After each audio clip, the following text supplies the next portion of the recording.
भारत के x navy veterans को capital punishment या डेथ पेनल्टी जो कतर में मिली है वो कहीं ना कहीं काफी शॉकिंग रहा है भारत के लिए। लेकिन अब बड़ा सवाल ये है कि भारत लीगली या डिप्लोमेटिकली इसको कैसे टैकल कर सकती है। क्या भारत इस डेथ पेनल्टी को चैलेंज कर सकती है? अगर कर सकती है तो क्या लीगल ऑप्शंस है? वो तमाम सवाल हम एक्सप्लोर करेंगे इस वीडियो में।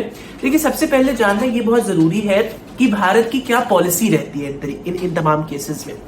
देखिए, मिनिस्ट्री ऑफ एक्सटर्नल अफेयर्स ने एक लेटर में अपना स्टैंड क्लियर किया। उन्होंने ये कहा कि गवर्नमेंट इन सिचुएशंस में जो इंडियन नेशनल्स हैं, जो बाहर की जेल में कैद हैं, उनकी सिचुएशन को बहुत क्लोजली मॉनिटर करती है। उन पर क्या केसेस हैं उनको बहुत क्लोजली मॉनिटर करती है। यहाँ तक कि एमईए ने एक लेटर में ये भी कहा कि इंडिया जो है वो तुरंत ही लोकल अथॉरिटीज और फॉरेन अथॉरिटीज से एक बातचीत का प्रोसेस इनिशिएट करती है। तुरंत ही जैसे ही उनको ये पता चलता है कि इस तरीके कोई केस है या इस तरीके कोई सेंटेंस है, वो तुरंत ही लोकल ऑफिशियल्स और लोकल अथॉरिटीज से बातचीत का एक सिलसिला शुरू कर देती है।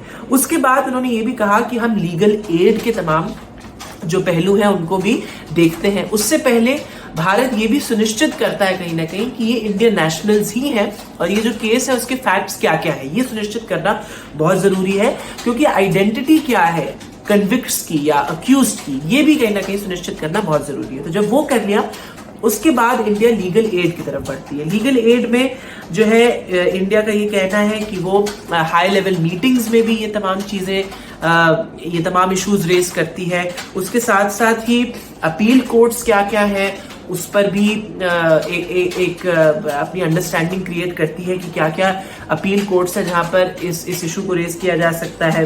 तो कई चैनल्स हैं जिसके थ्रू इंडिया फॉरेन जेल्स में जो इंडियंस कैद हैं उनके लीगल रिड्रेसल की कोशिश करता है।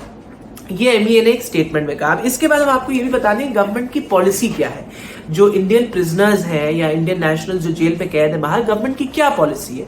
तो गवर्नमेंट ने कई अग्रीमेंट साइन कर रखे हैं फॉरेन नेशंस के साथ। 31 फॉरेन नेशंस के साथ गवर्नमेंट ने एक ट्रांसफर अग्रीमेंट तय कर रखा है, जो एक्सट्रेडिशन और तमाम वो पहलू जिसमें आते हैं। लेकिन उसके पहले आपको ये भी बता दें कि इंडिया और कतर ने भी एक डील साइन करी थी on the transfer of prisoners. तो ये बहुत इंपॉर्टेंट है क्योंकि कहीं ना कहीं इंडिया उसको भी इन्वोक कर सकती है आगे चल के अगर वो लीगल एड पहुंचाना चाहती है इन 8 कॉन्विक्ट्स को। अच्छा, दूसरी बात एक यहाँ पर इंपॉर्टेंट ये है कि ट्रांसफर एग्रीमेंट केवल कतर के साथ ही नहीं बल्कि जैसा कि मैंने कहा 31 देशों के साथ, जिसमें कतर तो है ही, साथ ही Australia, Egypt, France, UAE, Saudi Arabia, ये तमाम देश भी हैं। तो ये ट्रांसफर एग्रीमेंट कहीं ना कहीं इंडिया के लिए काम आ सकता है इस केस में। अब बात करते हैं लीगल ऑप्शंस की। तो देखिए, सबसे पहले तो अगर कतर की बात करें तो कतर में भी अपील कोर्ट्स मौजूद है। जैसा कि मैंने कहा, ये जो सेंटेंस है वो कोर्ट ऑफ फर्स्ट इंस्टेंस ने दिया था, ये डेथ पेनल्टी वाला सेंटेंस। लेकिन अब अपील कोर्ट में भी इंडिया इसको अपील कर सकती है। तो जो कतर की जुडिशरी है उसके अंदर ही जो तमाम पहलू हैं या जो तमाम उनके पास प्रोविजंस हैं उनका इस्तेमाल करके इंडिया इस सेंटेंस को अपील कर सकती है। दूसरी बात, इंटरनेशनल लॉ। अब देखिए, इंटरनेशनल लॉ बहुत स्ट्रिक्ट है कहीं ना कहीं डेथ पेनल्टी को लेकर। In fact international court of justice और उसके जो तमाम प्रोविजंस है वो भी ये कहते हैं कि डेथ पेनल्टी जो है वो केवल एक्स्ट्रा ऑर्डिनरी केसेस में दिया जाए, ऑर्डिनरी केसेस में या मामूली केसेस में डेथ सेंटेंस ना दिया जाए, ऐसा कहना है इंटरनेशनल लॉ का। तो कहीं ना कहीं इंटरनेशनल लॉ भी इंडिया साइट कर सकती है जब वो इस केस को अपील करे।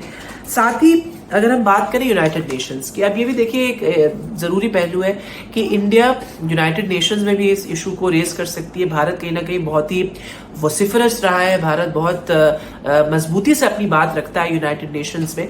तो ये बात भी यूनाइटेड नेशंस में रेज करी जा सकती है। ह्यूमन राइट्स ग्रुप्स का इस्तेमाल किया जा सकता है, एनजीओज का इस्तेमाल किया जा सकता है, क्योंकि देखिए कई देशों में कैपिटल पनिशमेंट बैन है, डेथ पेनल्टी। कई एक्सपर्ट्स का भी ये मानना है, कई आपको जो लॉ के विशेषज्ञ हैं वो भी ये कहेंगे कि डेथ पेनल्टी एक लास्ट रिजॉर्ट होना चाहिए। इसी वजह से कई देशों ने इसको बैन भी कर रखा है। तो ह्यूमन राइट्स ग्रुप्स और एनजीओज का इस्तेमाल करके भी इंडिया इस इशू को यूनाइटेड नेशंस में रेज कर सकती है, जैसे कि इंडिया ने कई तमाम और भी, मैंने जैसे कि कहा, इश्यूज रेज किए बहुत मजबूती के साथ यूनाइटेड नेशंस पे।